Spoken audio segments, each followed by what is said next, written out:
지내셨습니까? 또 그런 생각이 좀 들더라고요. 뭔가 이렇게 계속 묶여 있다라는 게 굉장히 사람을 힘들고 지치게 하는구나. 이럴 때일수록 정말 마음 관리가 참 중요하겠구나. 중심이 하나님께 향하도록 늘 의지적으로 좀 노력을 해야 이 시기를 우리가 잘 버틸 수 있겠다라는 생각이 듭니다. 사실은 뭐 이제 접종이 시작이 되기는 했지만 언제 완전히 이렇게 좀 안정적인 상태가 될지 아무도 모르는 상황이라서 여러분 늘 마음을 잘 지키시기 바랍니다. 하나님을 향한 중심이 흔들리지 않으시고 더 스스로 이렇게 파투 그 끈을 파투 잡으시고 이렇게 사시고 또 하나님 앞에 서 계시기를 바랍니다. 여기 두 아들이 있어요. 하나는 철들지 않은 아들이고 나머지 하나는 철든 조금 성숙한 아들입니다.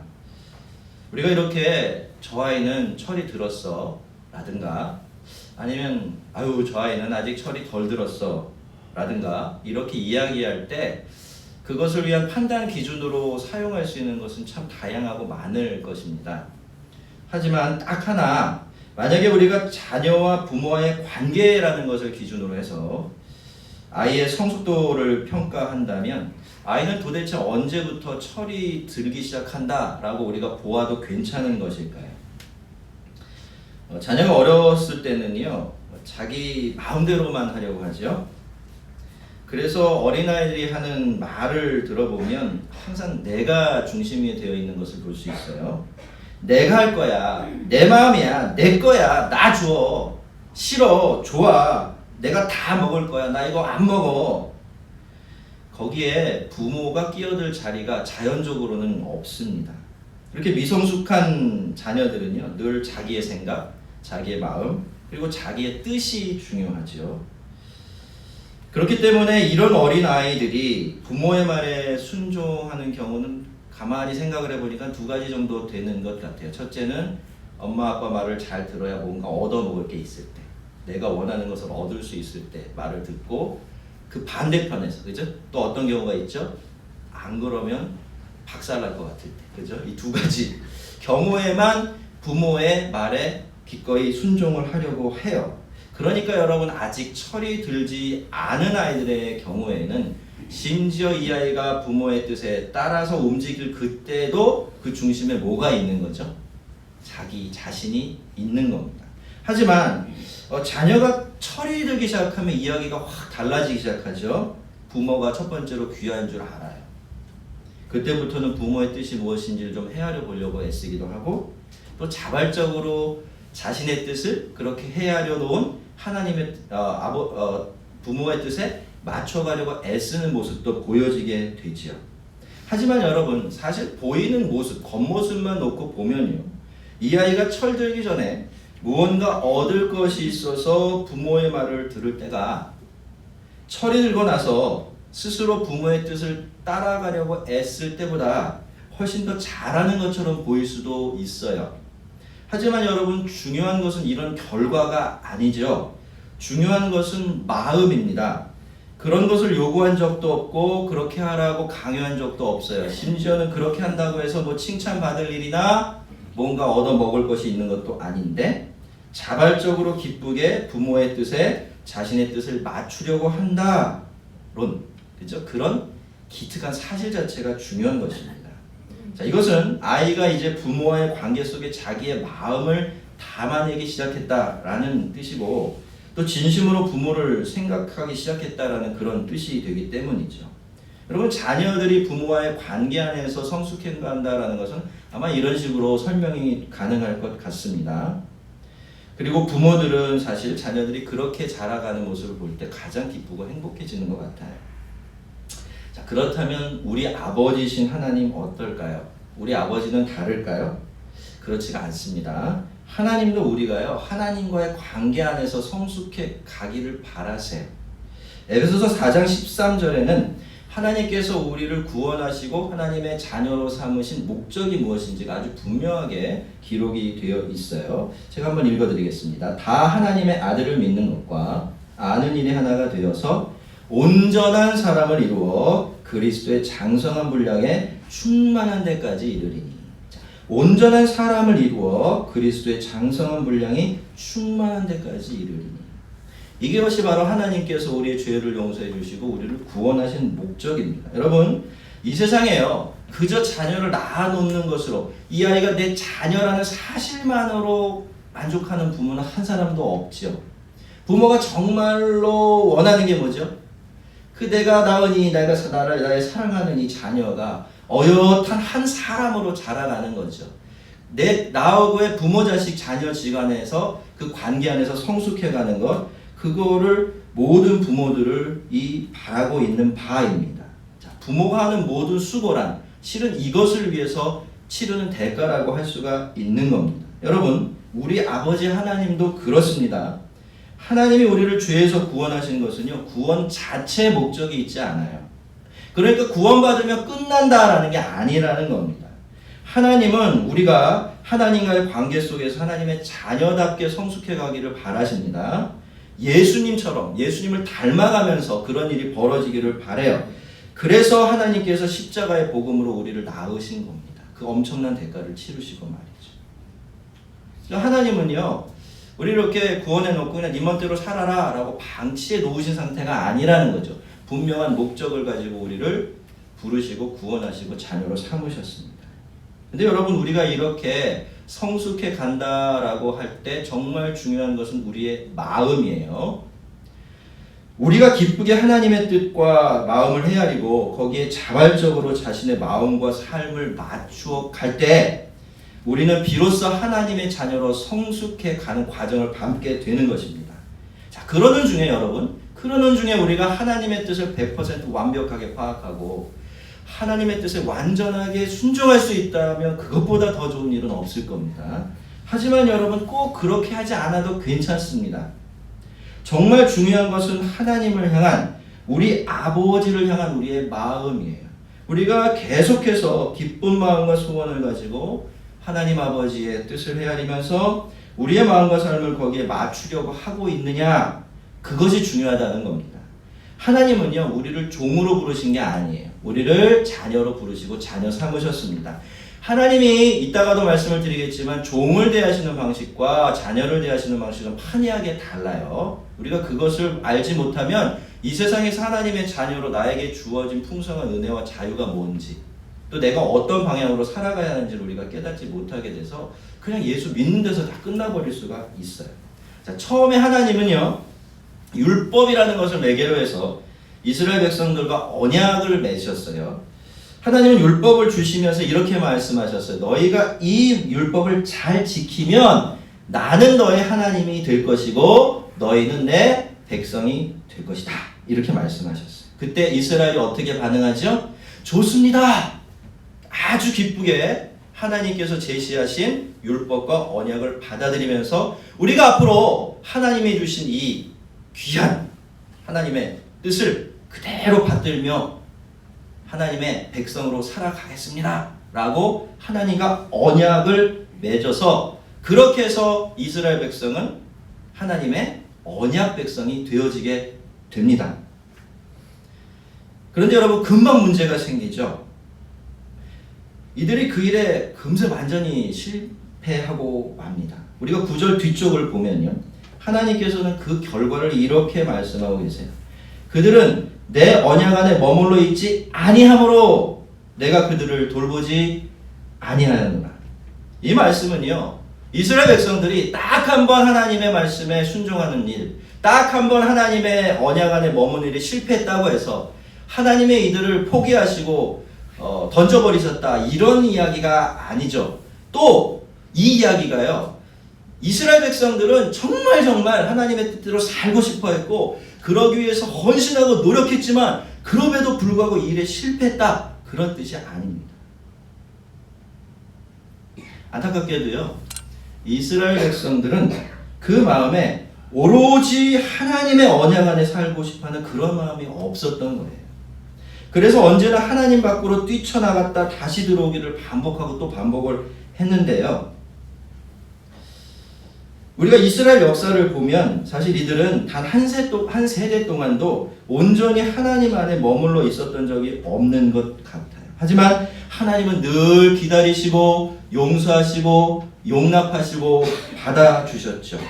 그런데요, 예레미야 시대에 와서는 더 이상 그렇게 하는 것이 아예 소용이 없어져 버릴 정도로 이스라엘 백성들의 영적인 상태가 완전히 심각해져 버렸습니다. 그래서 하나님도 이제서야 처음에 언약하신 대로 그들을 하나님의 백성으로 특별 대우하지 않기로 결정을 내리신 거예요. 물론 그렇다고 해서 하나님이 이스라엘 백성들을 완전히 버리시고 떠나셨습니까? 그렇지 않죠. 우리가 여러분 이스라엘 백성들이 이런 과정을 통해서 바벨론으로 추방이 되죠. 그럼 거기서는 하나님이 이스라엘 백성들과 함께하지 않으셨습니까? 그렇지 않아요. 옛날과 같은 똑같은 방식으로 똑같은 정도로만 함께하지 않았을 뿐이지 거기서도 하나님은 여전히 함께하고 계셨습니다. 여러분 우리가요 다 성도들이죠. 우리가 하나님의 자녀 맞습니까? 자, 그런데요 다들 하나님이 함께 하시는 것을 느끼는 강도가 달라요. 그것을 누리는 정도가 다 다르죠. 왠 줄 아십니까? 하나님이 우리가 하나님과의 어떤 관계 속에 있는가에 따라서 하나님과의 우리가 어떤 장소의 자리에 있는지에 따라서 하나님이 우리와 함께 하시는 정도와 또 그 유형이 달라지기 때문이에요. 때로는요 정말 내 안에 계신 것 같이 그렇게 함께 계실 때도 있지만 또 때로는 필요에 따라서 어떤 가르침을 주시기 위해서 하나님의 백성임에도 불구하고 멀리 떨어져 계신 것 같은 그런 식으로 함께 하실 때도 있는 것이죠. 그것이 바로 바벨론의 역사가 우리에게 보여주는 우리 하나님이 우리와 함께 하신 일에 대한 증거라고 할 수가 있습니다. 자, 그래서 이런 일들이 벌어지게 된 거예요. 자, 요즘은 그렇지 않지만요, 여러분. 예전에는 그게 실화이든 아니면 가상의 이야기든 입양된 아이와 그 아이를 입양한 부모들이 겪는 갈등과 고통에 대한 이야기들이 심심치 않게 텔레비전에서 방영되고는 했었습니다. 그런데 그 이야기들을 쭉 듣다 보면요, 그 문제의 핵심에 항상 동일한 문제가 놓여 있다라는 것을 보게 돼요. 요즘에는 좀 양상이 달라졌어요. 더 안타까운 일이지만 예전에는 어땠습니까? 어렵게 아이를 입양해서 부모들은 정말 자기 자녀처럼 키우려고 해요. 그런데 뭐가 문제죠? 막상 그렇게 해서 그 집안으로 들어온 그 아이는 도무지 이 사람들이 자신의 엄마고 아빠라는 것을 진짜로 받아들일 수가 없는 겁니다. 부정적으로든 긍정적으로든 그렇죠. 그래서 어긋나고 빗나가고 반항하고 또 반대편에서는 너무나 과도하게 부모의 눈치를 보고 억지로 부모의 마음에 들어보려고 애를 쓰면서도 동시에 또다시 버림을 받을까 두려워하고 불안해하고 이런 안타까운 이야기들을 우리가 지켜보면서 함께 같은 마음이 된 적이 있었습니다. 여러분 그런데요, 입양이라는 거는요 법적인 절차죠. 입양을 통해서 그들은 가족이라는 관계로 법적인 가족으로 묶이게 되는 겁니다. 하지만 여러분 사람들이 진짜로 가족이 되는 것은 법이 아니라 마음의 문제죠. 마음이 가족이 되기 전에는 한 집안에 함께 살아도 가족이 될 수가 없는 겁니다. 여기 우리 전도사님의 누가 와 계시죠? 장모님이 와 계신데 처음에 우리 권사님은 그 결혼하고 나서 우리 따님 부부와 같이 살았어요. 처음부터 우리 여인덕 전도사님이 자녀처럼 느껴지셨습니까? 저희 지금은 안 그런데 저희 장모님이요. 제가 처음에 결혼하고 한 5, 6년은 그랬던 것 같은데 그 장모님 댁에 가면 안절부절을 못하세요. 제 얼굴도 쳐다보지 못하시고 전화를 드리면요 한 2, 3초 있다 끊어버리세요 그냥. 근데 지금은 안 그러세요. 장서방 이러면서 얘기도 잘하세요. 무슨 이야기입니까? 사람이 법으로 묶여서 하나가 될 수가 없다는 거예요. 마음이 하나가 되지 않으면, 마음이 가족이 되지 않으면 절대로 가족이 될 수가 없다는 거죠. 여러분 아이의 입장에서 보면요, 자신의 입양한 부모를 자기의 부모로 온전히 받아들여서 그 마음까지 자녀가 되기 전에는 절대로 그 부모의 자녀로 살아갈 수가 없는 겁니다. 여러분 이게 법이 가지고 있는 한계예요. 법은요 사람들이 이 사람과 저 사람이 어떤 관계에 있는지를 규정해 줄 수 있지만 그 관계를 만들어 주지는 못해요. 그죠? 그리고 그 관계 속에 있는 사람들의 마음까지 변화시키는 일은 절대로 법이 할 수 없는 일입니다. 그런데 이 율법과 시내산에서 맺은 언약도 그랬던 거죠. 이스라엘 백성들은 율법을 매개로 해서 하나님의 언약 백성이 되었어요. 그러나 이것은 어떤 겁니까? 그저 법적인 절차에 불과했다라는 것입니다. 그래서 그것이 이스라엘 백성들의 마음까지 바꿔낼 수는 없었던 것이죠. 그들의 마음속에서 여전히 꿈틀대고 있는 아담을 닮은 마음.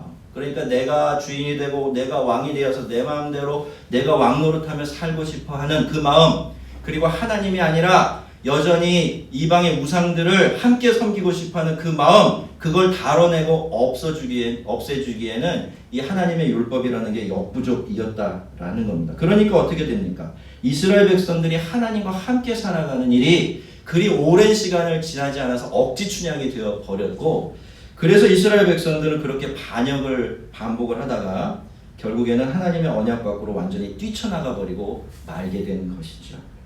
그러니까 이렇게 표현할 수가 있습니다. 그들은 돌판에 새겨진 계명은 받았어요. 그죠? 그리고 그 돌판에 새겨진 계명이 자기들의 것이 되었다는 건 너무너무 좋아했지만 어떤 일에 실패한 겁니까? 그 돌판에 새겨진 하나님의 말씀을 자기 마음판에 새기는 일에 실패해버린 거죠. 첫 언약이 무음하였더라면 둘째 것을 요구할 일이 없었으려니와 주께서 이르시되 볼지어다 날이 이르리니 내가 이스라엘 집과 유다 집과 더불어 새 언약을 맺으리라. 옛 언약은 실패했고요. 그래서 하나님은 지금 내가 새 언약을 다시 세울 것이다, 그렇게 말씀하고 계세요. 근데 여러분, 우리가 생각을 해보면 사실 하나님이 이 언약을 다시 세우실 필요도 의무도 없었어요. 왜요? 이 언약이 깨지게 된데 하나님의 책임이 단 1%도 없잖아요.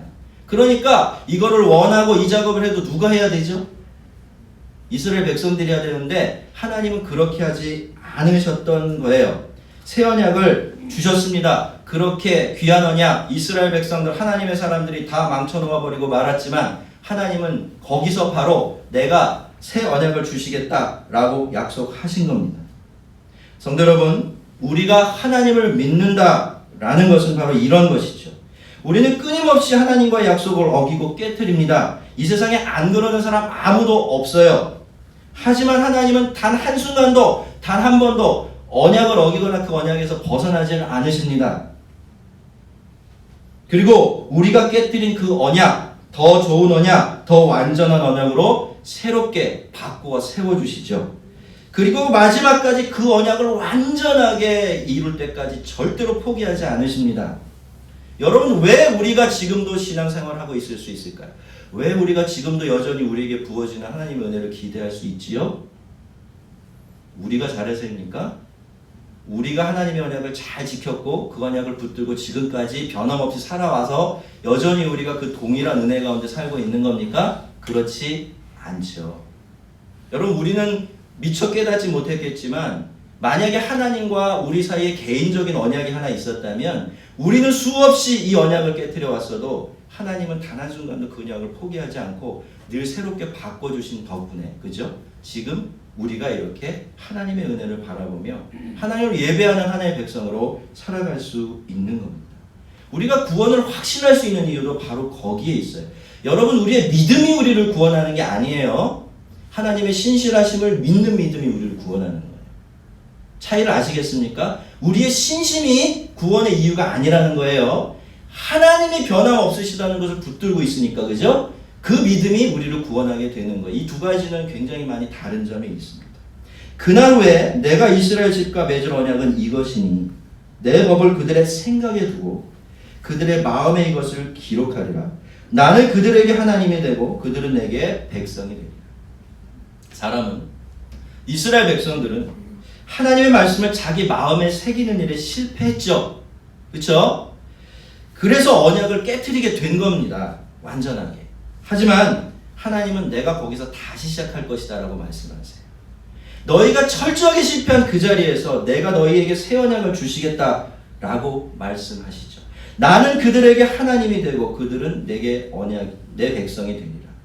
여러분, 하나님은 우리의 진짜 아버지가 되기를 바라세요. 그리고 우리가 하나님의 진짜 자녀가 되기를 바라세요. 그것이 바로 옛 언약이 가진 목적이었는데요. 이것은 새 언약에 와서도 전혀 달라지지 않았습니다. 새 언약도 우리를 하나님의 백성으로 만들고 당신의 자녀로 만드는 것이 그 가장 중요한 목적으로 되어 있어요. 그런데 이 새 언약이 옛 언약과, 여러분 지금부터 들어보세요. 옛 언약이 새 언약과 비교해서, 새 언약이 옛 언약과 비교해서 완전히 새로운 점이 하나 있는데, 그것은요, 이 새 언약이라는 것이 완전히 일방적이라는 거예요. 우선 새 언약은요, 더 이상 돌판에 새겨진 율법을 지켜냄으로써 하나님과의 관계가 유지되는 그런 방식으로 우리에게 주어지지 않았습니다. 하나님은 이번에는요, 내가 나의 율법을 너희의 마음에 직접 새기겠다, 그렇게 말씀하고 계세요. 이게 무슨 뜻인가요? 이제는요, 율법이 돌판에 기록되어 있는 십계명처럼 우리 바깥에 있게 내버려두지 않겠다는 거예요. 무슨 뜻입니까? 네 마음에 기록되어 있겠다는 거예요. 이게 네 법이 되고 네 마음이 되고 네 생각이 되고 네가 걸어가는 길이 되게 만들겠다, 그런 뜻이에요. 그렇게 내가 직접 너희의 마음을, 내 백성의 마음이 되게 하고 내 자녀의 마음이 되게 해서 진짜 이름만 그런 것이 아니라 실제로 그런 나의 자녀로 만들어내겠다라고 약속하신 것입니다. 성도 여러분, 율법과 복음이 가지고 있는 차이점이 바로 여기에 있어요. 율법은 우리의 마음을 하나님께로 돌려놓지 못합니다. 그럴 힘이 없어요. 마음까지 하나님의 백성이 되고 하나님의 자녀가 되게 할 수가 없는 겁니다. 그러니 여러분, 우리가 무언가를 하고 무엇을 지킴으로써 우리가 정말로 하나님의 자녀가 되려는 노력은 애초부터 이룰 수 없는 노력이 되는 거죠. 하지만 여러분, 복음에는 그런 능력이 있습니다. 복음은요, 그 복음을 받아들여서 하나님의 백성이 되고 하나님의 자녀가 되는 그 사람의 마음의 자체를 바꿔놔요. 그래서 율법은 우리를 하나님의 자녀로 철들어가게 만들 수 없지만 복음은 우리를 하나님의 철든 자녀로 서서히 빚어가게 되는 것입니다. 여러분, 사실 복음이라는 것이 우리에게 주어져야만 했던 이유도 바로 거기에 있는 거예요. 율법은 그 일을 할 수가 없었기 때문에. 복음만이 우리에게 하나님의 아버지의 마음을 가르쳐주고 우리 마음에 자녀의 마음을 창조해내서, 그죠? 우리가 하나님의 마음을 헤아리고 하나님의 뜻에 맞춰서 살아가는 하나님의 참 자녀로 만들 수 있기 때문에 하나님께서는 그 아들의 생명이라는 그 어마어마한 대가를 지불하시고 우리에게 복음이라는 것을 안겨주시고 그렇게 아프게 복음으로 우리를 낳으셨던 것입니다. 여러분, 새 언약은요, 우리의 마음에 직접 하나님께서 당신의 말씀을 새기심으로써 이 일을 직접 이루시겠다라는 하나님의 변함없는 약속입니다.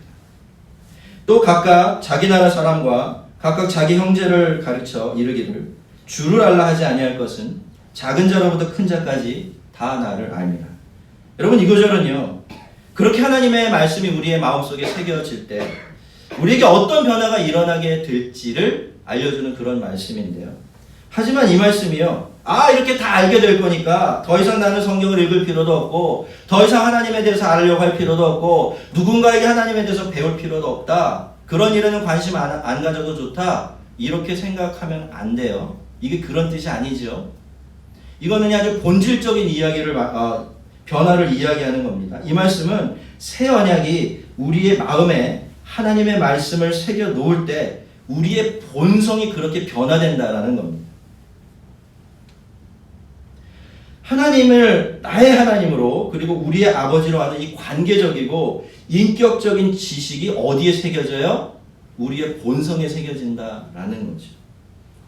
그만큼 성도들에게 하나님은 나의 하나님이 되고 나의 아버지시라는 그 사실이 내가 생각하고 느끼고 선택하고 살아가는 모든 일의 전제가 되어진다라는 그런 뜻인 것이죠. 여러분, 이 일을 누가 하신다고 그래요? 하나님께서 직접 하신답니다. 자, 그러면 여러분, 우리가 한번 생각해 봐야 돼요. 과연 누가 새 언약의 백성들입니까? 복음을 듣고 하나님의 자녀가 된 사람들, 하나님의 말씀이 그 마음에 새겨져서 더 이상 돌판에 새겨진 율법처럼 겉돌지 않는 사람들, 하나님의 말씀이 그렇게 자기 내면의 법칙으로 변화된 사람들이 새 언약의 백성들일 겁니다. 그래서 종이 아니라 자녀의 마음을 갖게 된 사람들, 내가 하나님의 자녀로 살아가는 것이 숨쉬는 것처럼 당연하고 자연스러워진 사람들, 그 사람들이 바로 새 언약의 백성들이겠죠.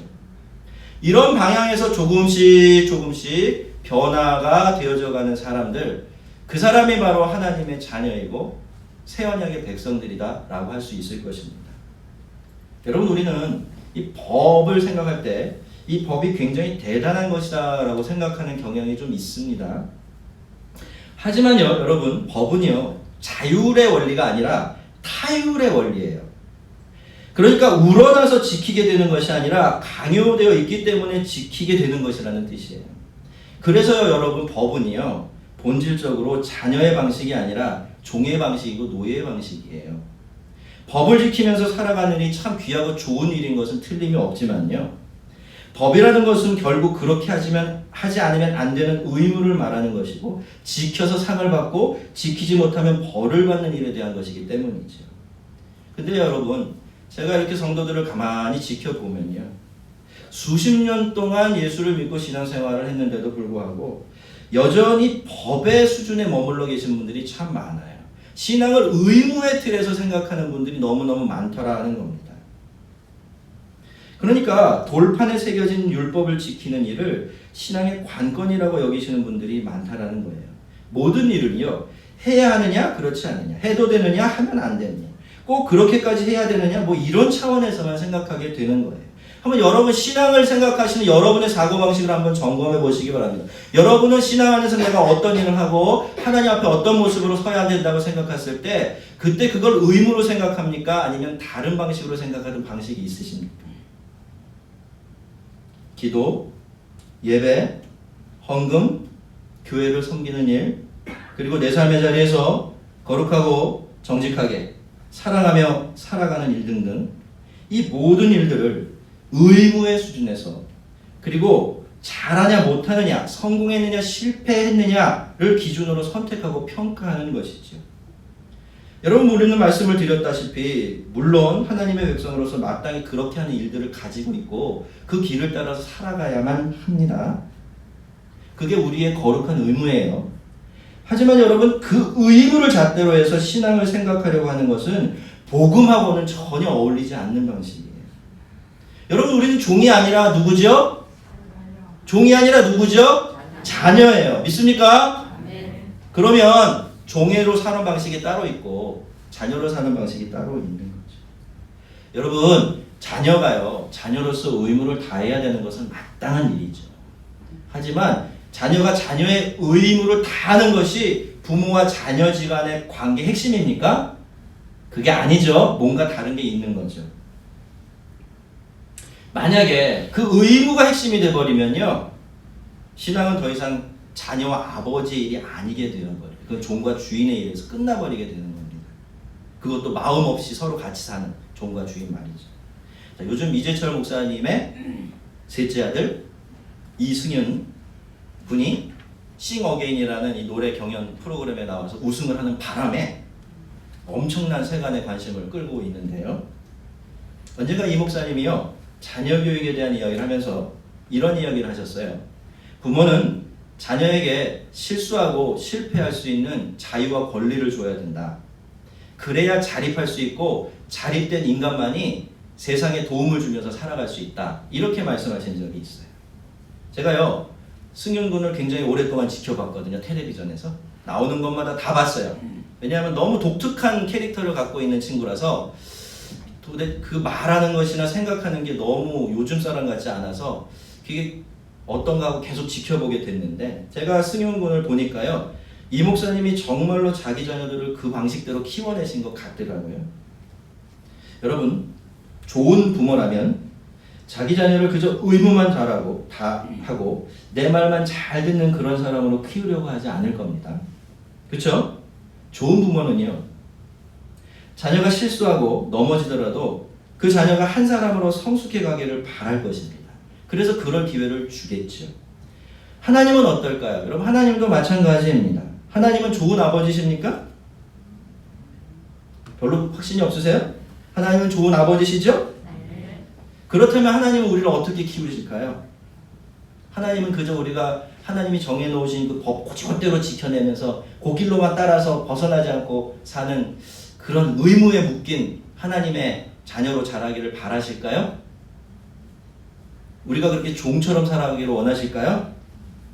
그렇지 않습니다, 여러분. 하나님은 우리가 하나님의 자녀로서 아버지이신 하나님과의 관계 속에서 성숙해 가기를 바라세요.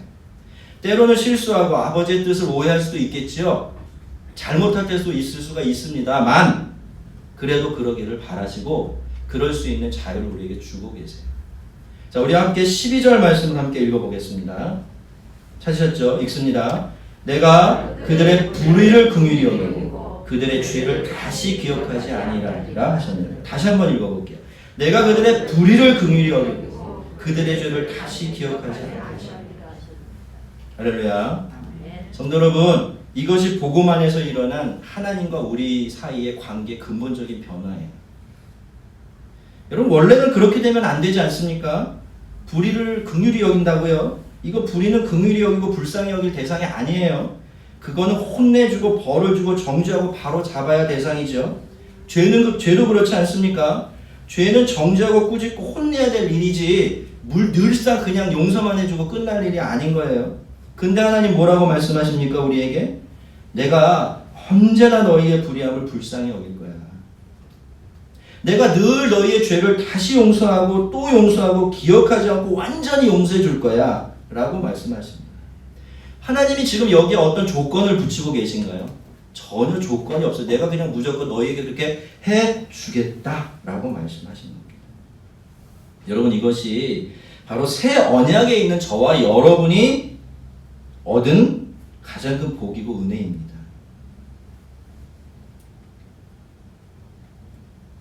새 언약은 이렇게 하나님과 우리의 사이의 관계를 획기적으로 완전히 뒤바꿔 놓아서 그 이전에 하나님께서 우리를 대하시는 방식과 그 이후에 우리를 대하시는 하나님의 방식이 완전히 달라지게 만들어 버린 거예요. 그렇다면 여러분, 도대체 어떻게 해서 이런 일들이 우리의 일이 될 수 있었을까요? 그것은 예수님 덕분이죠. 예수님이 더 나은 새 언약, 지금 우리가 살펴보는 것이 더 나은 새 언약이거든요. 더 나은 새 언약의 중보가 되셨기 때문이에요. 예수님이 직접 이 언약의 대제사장이 되셨어요. 우리를 위해서. 그죠? 뿐만 아니라 어떻게 하셨죠?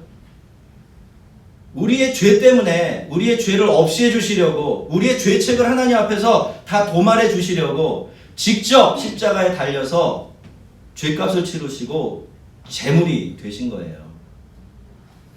여러분, 그러니 우리의 입장에서는 이러한 우리의 불의까지 불쌍히 여겨주시고 무슨 죄든 용서해 주신 은혜가 공짜로 얻은 것이지만 예수님의 중보라는 어마어마한 값이 지불되고 비로소 우리에게 주어졌다는 것입니다. 자, 그렇기 때문에 이 복음 안에서 하나님은요, 이제 마음껏 우리를 불의까지도 불쌍히 여겨주실 수 있고, 그쵸? 우리의 모든 죄를 마음껏 용서하실 수가 있게 된 겁니다. 이제 말씀을 좀 정리해 보도록 하겠습니다. 성도 여러분, 하나님께서 율법이 실패하고 우리가 실패한 그 자리에 복음이라는 새 언약을 세우신 것은요, 우리를 아버지의 마음을 헤아릴 줄 아는 하나님의 장성한 자녀로 살아가게 하시기 위한 것이었습니다. 복음이 아니면, 예수 그리스도의 피로 맺어진 그 언약이 아니면 성령님께서 우리의 마음에 하나님의 말씀을 새길 수가 없고, 그러면 우리의 마음이 자녀의 마음으로 변화될 수가 없기 때문에 하나님께서는 더 나은 중보를 주신 것이고, 그 중보를 통해서 더 나은 언약을 주신 것이고, 더 나은 언약의 중보인 예수 그리스도를 우리에게 보내주셨던 것입니다. 우리는 율법의 선하고 아름다운 원리를 우리의 삶으로 옮겨내며 살아가야 합니다. 복음이 왔다고 율법이 완전히 무효화되는 건 아니에요. 그건 여전히 우리의 거룩한 삶의 원리로서 그 자리에 남아 있습니다. 달라진 게 뭡니까? 그렇기 때문에 정죄받고 벌받고 하는 일이 없어진 거예요. 여러분, 율법은 여전히 우리의 삶의 원리로 남아있지만 그럼에도 불구하고 우리는 이제 더 이상 율법 아래 있지 않습니다. 잘해서 상을 받고요, 잘못해서 벌을 받는 원리, 내가 잘해서 의로워지고 하나님 앞에 자랑스러워지고 하나님 앞에 내가 당당해지고 하는 이런 종의 법, 그렇지만 안타깝게도 우리의 마음에는 전혀 손도 댈 수 없는 그 약한 율법 아래 우리가 있지 않습니다. 이제 우리는 복음 아래 있어요. 하나님은 우리에게 분명히 그 복음 안에서 말씀하고 계신 거죠. 내가 그들의 불의를 긍휼히 여기고 그들의 죄를 다시 기억하지 아니하리라. 여러분, 하나님은 모든 죄에서 저와 여러분을 자유케 하셨습니다. 자녀들에게는 정죄도 없고 심판도 없다고 하셨어요. 자, 이런 말씀을 만날 때마다 믿어지십니까? 정말로? 정말로 그런가 싶지 않아요. 그 정도로 대단한 은혜가 우리에게 온 거예요. 여러분, 우리 아버지는 오늘 말씀하시죠. 너는 나의 종이 아니라 자녀다.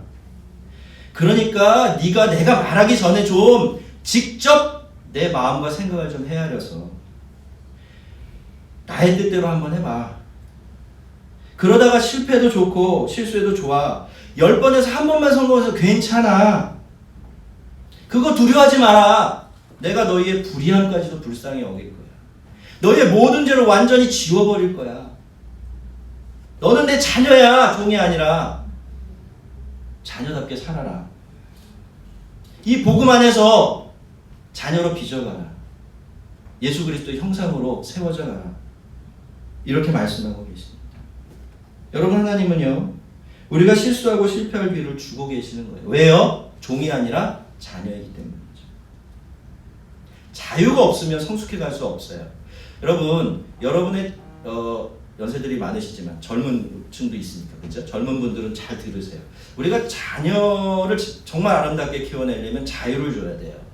불안하죠? 그래도 자유를 주세요. 믿어주세요. 그냥 기다려보세요. 그래야 그 아이가 좌충우돌하면서 자기 길을 찾고 자기가 배워요. 여러분, 저도 아들이 둘 있는데 아들 키워보신 분들은 아시죠? 이 아들 하나가 딸 10보다 힘들어요.